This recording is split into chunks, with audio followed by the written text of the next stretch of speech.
A title appears: Places of Worship, Religious Resources, International Society for Krishna Consciousness, Newcastle upon Tyne. An aerial view over the suburbs of Newcastle and a red brick building set in a side street. The front door opens. Hello, welcome to the Hare Krishna Newcastle ISKCON Centre. I'm Bhakti Rasa, one of the priests here. This is the shoe hall if you'd like to leave your shoes here before we go through to the shrine rooms.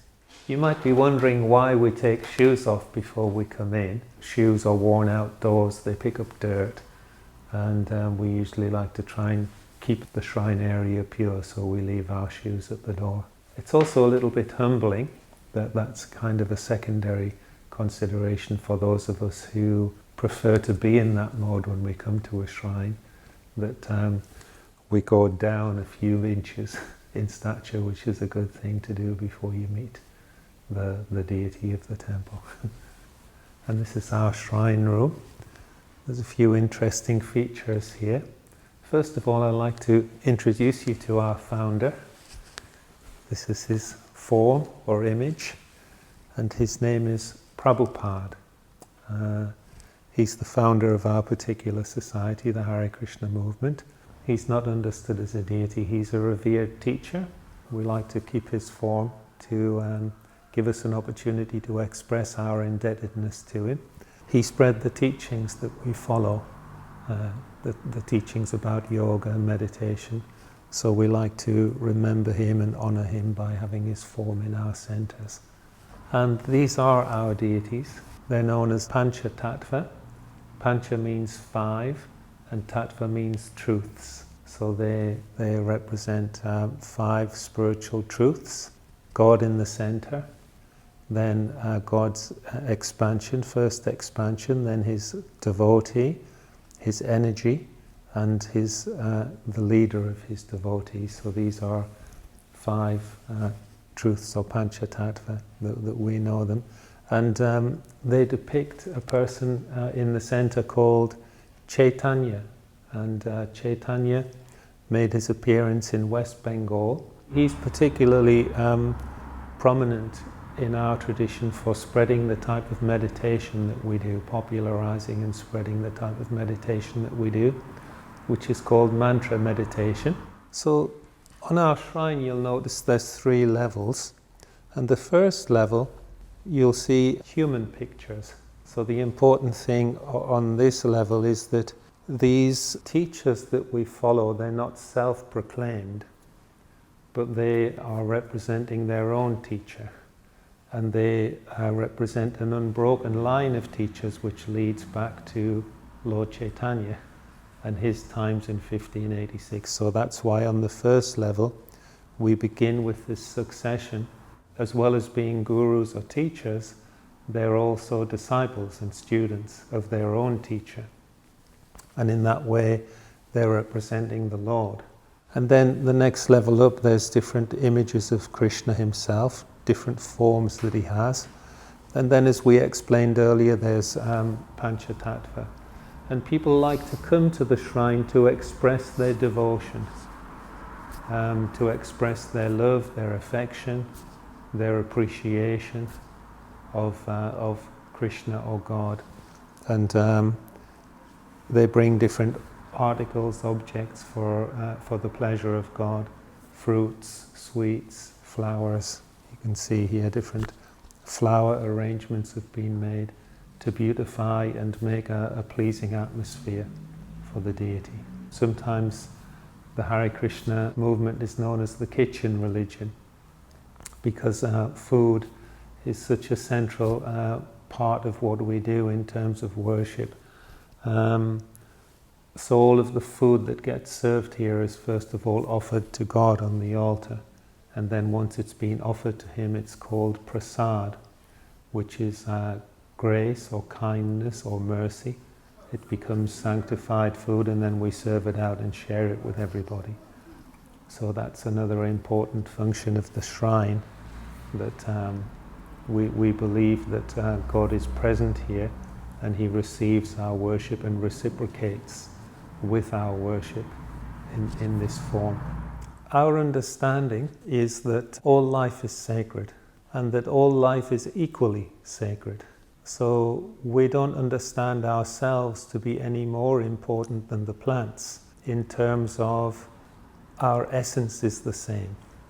Of course, the human form of life is a more valuable position to be in than a plant, but that doesn't alter the fact that essentially you are a living creature and essentially the plant is a living creature. You just happen to be, by circumstance, you happen to be in different bodies, and that's what makes the difference. So the difference isn't essential, but it's circumstantial, and therefore we like to give shelter and protection and consideration to life in all of the forms that it appears in. And that's our environmental approach. And therefore we like to have plants. We understand that Krishna loves the plants equally, that he loves everybody else. He doesn't see a difference between the soul in a plant's body and the soul in a human body. He just sees the soul. He sees the essence, the eternal being, which is circumstantially found itself by force of karma, previous activities and their reactions, circumstantially found itself in that particular body for a while to learn certain things. And because of that understanding of the eternal essence of all life being equal, then we try to live with as little violence to other forms of life as possible. Of course, we have to eat, we have to live, so there has to be a certain amount of that, but we try to minimize it, so we don't eat any meat, which involves having to take the life of sentient creatures. We don't eat fish, we don't eat eggs, so our diet is a strictly vegetarian diet. The principle is called ahimsa. Himsa means violence, and ahimsa means without violence. So living a life without violence as far as possible. So this is one way that we offer worship in the shrine, and it's called an arti or puja ceremony. And there's different items on the tray. They represent the five senses. You know, we have five senses in our bodies, so we accept that God also has those same senses. So we like to offer things to please his senses. So the incense is offered so that the deity can have something nice to smell. We offer the ghee lamp or the butter lamp so that the deity can see things very nicely by the light of the lamp and get some warmth also. And then we offer water. Water is intrinsic to the sense of taste. So for tasting nice things, then we offer water. We offer the bell, because the bell's pleasant for the ears. It represents music, an offering of music. And then we offer these fans, the chamara fan. This is made from the tail of an ox, so we don't obviously sanction any harm to the animal, but it's happy to give up some of the hair of its tail. So we use this as a fan. And then this is also visually very beautiful. This is the recognized symbol of India, is the peacock bird. So these are feathers from the peacock, and we use this as a fan also to fan the deity. So the ceremony, I can show you a short version.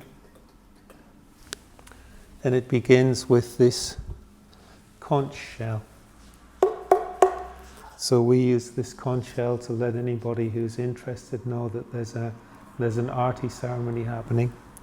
He rings the bell and blows into one end of the conch shell.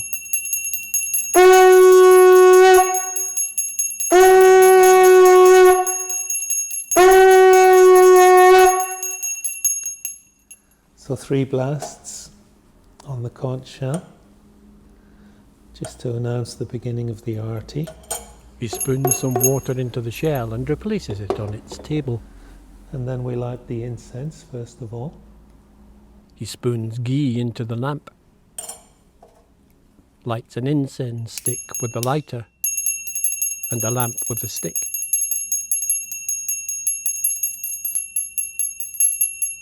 He circles the smoking stick towards the shrine, then turns and circles it towards the rest of the room.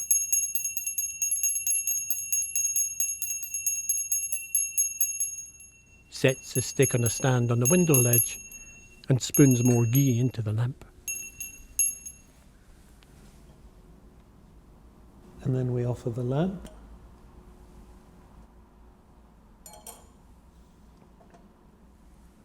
He lifts the small lamp between forefinger and thumb and circles it several times towards the shrine.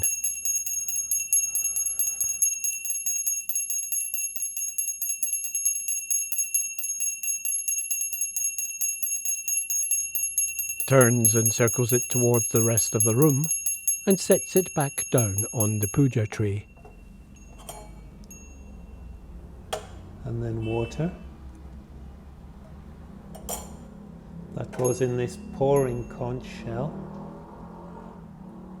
He pours water into a smaller shell on the puja tray, circles it between his fingers towards the shrine, then to the room, sets it down and spoons more ghee into the lamp.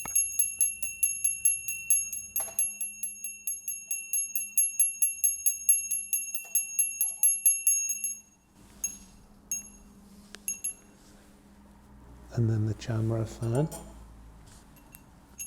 He sprinkles water onto the silver handle of the white oxtail fan and sweeps it round in the direction of the shrine, the long hair spiralling as he flicks. He turns it to the rest of the room, swinging the fan high and low.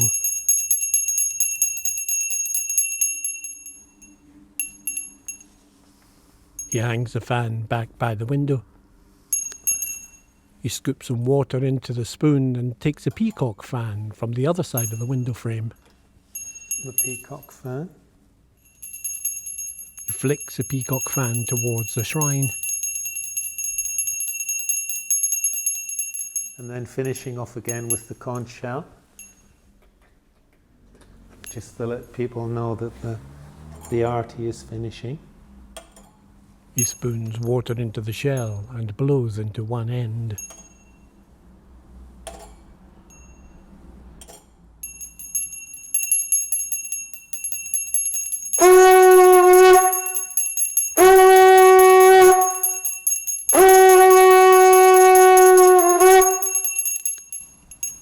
Mantra is a Sanskrit word, although it's come into common usage more recently. And it's a two-part word. Manas means mind, so man referring to mind, and tra means to set free or to deliver something. And the idea of the mantra is that it's a sound vibration which allows you to free your mind from worldly encumbrances, worldly difficulties. So he popularized the mantra which we favor, which is the Hare Krishna Maha Mantra, and it's composed of three names, Hare, Krishna and Rama, combined 16 times. So Hare Krishna, Krishna Krishna, Hare Hare, Hare Rama, Rama Rama, Hare Hare. And we like to repeat that and sing it.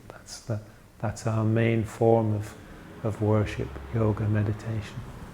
So there's two strands of linguistic connection for our tradition. Obviously, besides English language, all of our texts have been translated into English and they're available for the English-speaking world, and they've subsequently been translated into many other languages also, because the official name of our society is the International Society for Krishna Consciousness.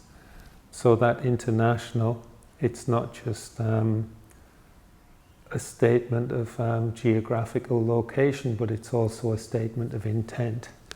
That one of the functions we feel of our society is to internationalize the presence of Krishna in people's lives, And for that you need to be able to be understood by people of all languages. And up here we have a third significant form, and this is the eagle carrier of God, known as Garuda. And Garuda is the vehicle of God.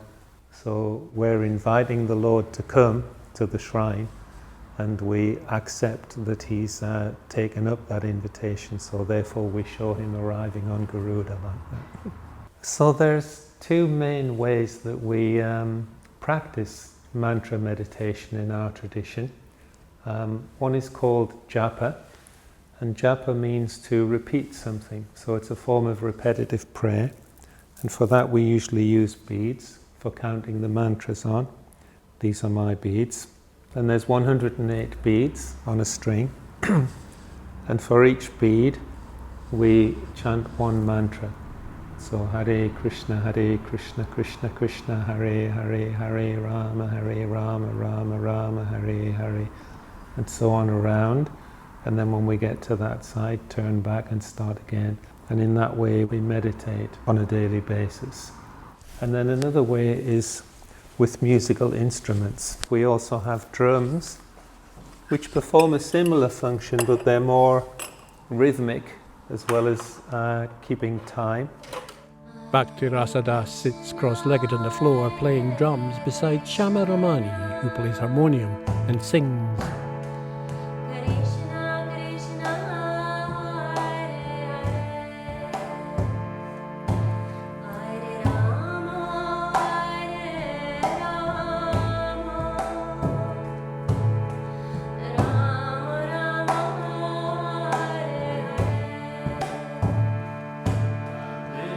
My name is Shyama Priya. I am a member of ISKCON Newcastle community, and I am creating devotional paintings here, and I'm having my studio just above. Basically, all my pictures are about love, about soul love, love of a soul. And they are representing male and female aspect of divine, and how that game of love is happening between them. And actually my meditation is how I can be part of the divine love and awaken actually that sleepy love inside of my soul in connection with them. Well, it works because it brings joy, and you can know that there is a presence of God if you feel joy in doing service for God, isn't it? Because how you can judge does God really exist? Maybe it's just a fairy tale, maybe just opium for masses. You don't know. But if you try something to do practically, if you try to do some service, then you will start to feel presence of joy. And if that emotion arises inside of you, then you can know, okay, there is something here and I should research more about it. How I can become more joyous in life. How I can understand what is the mission of my soul. Why am I here? Where am I going after death? What is the meaning of my life?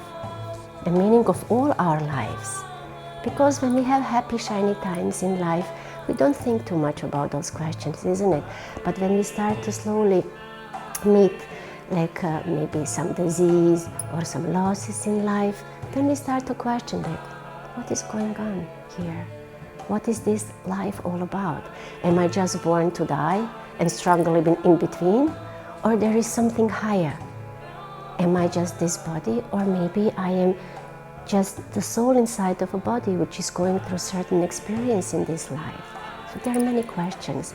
And I personally, I just find so much joy by creating these paintings, and I'm so happy that can also bring a smile on someone's face too.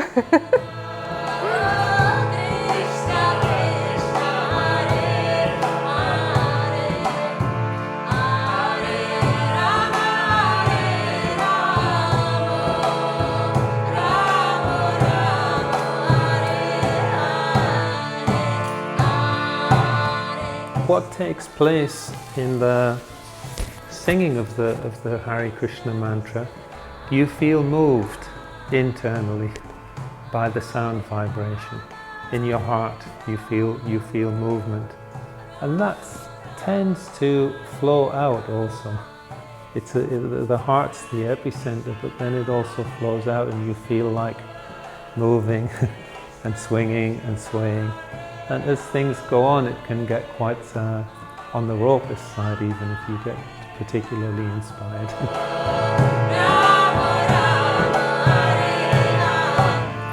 For me, I like to come here whenever I can, whenever I get the chance, because I find it has a very peaceful and attractive atmosphere for thinking, reflecting quite deeply. And all the facilities are here for me to express myself in Krishna consciousness. I suppose the best time for me to come is when the place is packed with fellow devotees. The more the merrier. It's definitely a feature of Krishna consciousness. It's a congregational movement. So when there's a good crowd and you're all singing and chanting and encouraging each other and tuning in to the same vibration, the same person, the same object of worship, then it creates a very sweet and enjoyable atmosphere. And our main gathering here is usually on a Sunday, although we do gather for special festivals like Diwali or Janmashtami or Holi, Ratha Yatra, Gaur Purnim. We have different calendar festivals that we observe, and that's a wonderful time to be here also. But aside from that, I'm happy to pop in whenever I get the chance.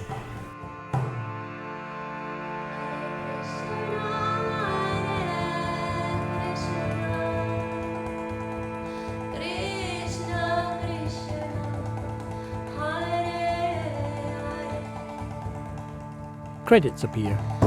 Special thanks to the ISKCON community in Newcastle upon Tyne, our guide Bhakti Rasa and Shyama Ramani art, www.alexbillbija.com.